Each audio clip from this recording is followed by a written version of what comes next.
अभी जो क्वेश्चन करने जा रहे हैं वो है 3.2 का क्वेश्चन नंबर सेकेंड, जो क्लास 10th के पेयर ऑफ लीनियर इक्वेशन से है। तो जल्दी जल्दी मैं स्वागत करता हूँ आपके अपने इस यूट्यूब चैनल में जिसका नाम है गरीब गुरु। So let's start. मैं हूँ आपका गरीब गुरु, चलो करते हैं पढ़ाई शुरू।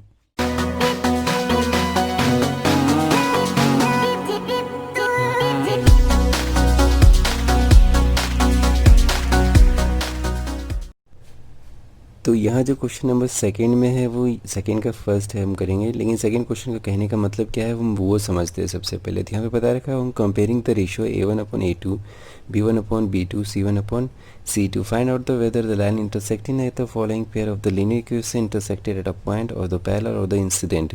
दैट मीन्स यहाँ पे कहने का मतलब ये है, अगर हम कंपेयर करते हैं अगर इस तरीके से, क्योंकि यहाँ पे A1 A2 B1 B2 C1 C2 होंगे, और उसको अगर हम कंपेयर करते हैं इस वाले में, ठीक है, एक आपने पढ़ा होगा कि A1/A2 is not equal to B1/B2 होता है, तो क्या होता है इंटरसेक्टिंग होता है ना। A1/A2 equal to B1/B2 equal to C1/C2 होता है, तो क्या होता है फिर A1/A2 इक्वल होगा B1/B2 के बट नॉट इक्वल C1/C2 के होगा, तो क्या होगा, है ना। तो ये सारी चीज़ें आपने पढ़ा है, तो हमें उसी फॉर्मेट में क्या करना है, इसको कंपेयर करके देखना है कि लाइन जो होगा वो इंटरसेक्टिंग होगा या पैरेलल होगा या कोइंसिडेंट होगा। ठीक है, हम इसमें ये भी बता सकते हैं कि कितने सॉल्यूशन होंगे, एक होंगे क्या होंगे, है ना, जिसके बारे में आपको पहला ही इंट्रोडक्शन जो वीडियो था उसी में मैंने बता रखा था बहुत अच्छे से, तो उसका यूज़ अभी यहाँ पे होने वाला है।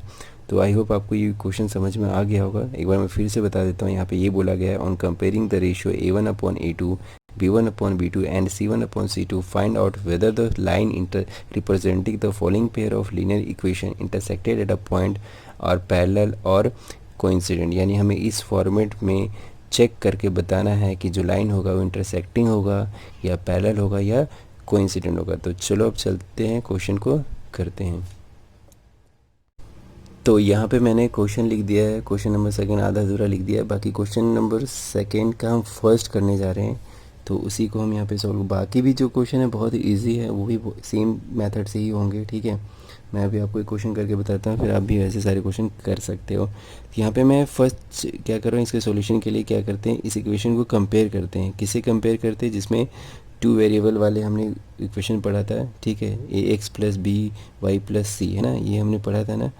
तो इसी से हमें कंपेयर करना पड़ेगा, क्योंकि पेयर ऑफ लीनियर इक्वेशन में क्या आता है, दो इक्वेशन होते हैं, ठीक है। टू वेरिएबल्स वाले में क्या आता है, ये फॉर्मेट होना चाहिए। तो यहाँ पे भी टू वेरिएबल्स है, यहाँ पे भी टू वेरिएबल्स है, इससे हम क्या करेंगे, पहले कंपेयर करेंगे। तो इस वाले इक्वेशन को नाम दे देते हैं हम यहाँ पे 1, ठीक है, इसको क्या देते हैं 2। तो ऑन कंपेयरिंग इक्वेशन 1 विथ ये, इससे अगर कंपेयर करते हैं तो यहाँ पे पता चल जाएगा x का कोफिशिएंट क्या है a, और यहाँ का x का कोफिशिएंट क्या है 5। तो इसलिए ये हमारा क्या होगा यहाँ पे 5। यहाँ पे A1 इसलिए लिखा है क्योंकि हम पहले इक्वेशन के लिए लिख रहे हैं, तो इसका सब कुछ 1 1 लिखेंगे, है ना। अब नेक्स्ट चलते हैं, यहाँ पे b का कोफिशिएंट क्या है, y का कोफिशिएंट क्या है b, और यहाँ पे y का कोफिशिएंट क्या है -4। तो इसलिए क्या है B1 = क्या होगा -4, ठीक है। अब C1, ठीक है, तो C1 क्या होगा यहाँ पे 8, ठीक है, क्योंकि इसी की जगह पे यहाँ पे अगर कंपेयर करते तो क्या होगा 8, है ना, ये था। अब नेक्स्ट चलते हैं, नेक्स्ट इक्वेशन को कंपेयर करते हैं ना। तो यहाँ पे भी लिखते हैं फिर comparing equation 2 with AX + BY + C = 0। अगर इससे कंपेयर करेंगे तो यहाँ पे देखेंगे कि अब यहाँ पे क्या है, x का कोफिशिएंट क्या है a, और यहाँ पे x का कोफिशिएंट क्या है 7। तो A2 = क्योंकि सेकंड इक्वेशन पे आ गया तो सब इसका 2 2 होगा, तो A2 क्या होगा हमारा 7, ठीक है। नेक्स्ट B2 क्या होगा हमारा 6, ठीक है। और यहाँ से अगर देखेंगे तो यहाँ पे C2 क्या होगा हमारा -9, क्योंकि यहाँ पे प्लस है बट यहाँ पे क्या है माइनस है, तो यहाँ का जो होगा वो देखना है, ठीक है। तो क्या है ये -9। तो यहाँ पे आप ये भी लिख सकते हैं, ये वी गेट भी लिख सकते हैं यहाँ पे भी वी गेट, यानी कि कंपेयरिंग इक्वेशन 2 विथ ये वी गेट, ये है ना, सेम यहाँ पे भी। तो अब चलते हैं यहाँ पे फॉर्मेट में हमें पहला बताया गया, तीन चीज़ें बताई गई यहाँ पे कि अगर A1/A2 is not equal to B1/B2 होता है, तो लाइन कैसा होता है इंटरसेक्ट में। तो सबसे पहले यहाँ पे पुट करते हैं वैल्यू, ठीक है, सॉल्व करते हैं यहाँ पे, है ना। तो यहाँ पे क्या है A1 कितना है यहाँ पे 5, तो 5 लिखते हैं यहाँ पे, और A2 कितना है 7, तो 7 लिखते हैं, अभी हमें नहीं पता है कि इक्वल है या नहीं है। अब b1 कितना है -4, ठीक है, और b2 कितना है 6, ठीक है। तो ये अब यहाँ पे ध्यान देने वाली बात ये है कि इधर माइनस है, एक माइनस है ना, तो इसको जो भी सॉल्यूशन करेंगे नेगेटिव आएगा, है ना। इसका जो भी सॉल्यूशन होगा तो फाइंड करने के बाद जो भी पॉइंट में या कुछ भी होगा वो हमेशा पॉजिटिव होगा। तो इधर पॉजिटिव और इधर नेगेटिव, तो ये तो नॉट इक्वल है ना। तो इसलिए यहाँ पे नॉट इक्वल का साइन लिख देंगे। अगर ये नॉट इक्वल आ रहा है दैट मीन्स क्या होगा, लाइन हमने पढ़ा है अगर नॉट इक्वल आता है अगर इस फॉर्मेट को में, तो क्या होता है, लाइन जो होता है इंटरसेक्टिंग होता है, ठीक है। तो उसके लिए लिख देंगे यहाँ पे कि so the given pair of क्या linear equation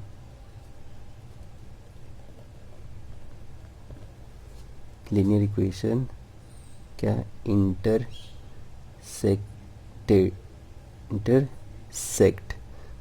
at a point, किसी पॉइंट पे वो क्या करेंगे, इंटरसेक्ट करेंगे। मैंने एक ही इक्वेशन को क्यों करके, क्योंकि लाइन जो होगा वो तीन में से एक ही हो सकता है, या तो इंटरसेक्ट करेगा, या तो पैरेलल होगा, या तो कोइंसिडेंट होगा। तो यहाँ पे पहली ही इक्वेशन से ही, पहले ही फॉर्मेट से हमें पता चल गया कि क्या है, ये इंटरसेक्ट करेगा, है ना। तो हमें बाकी करने की ज़रूरत नहीं है।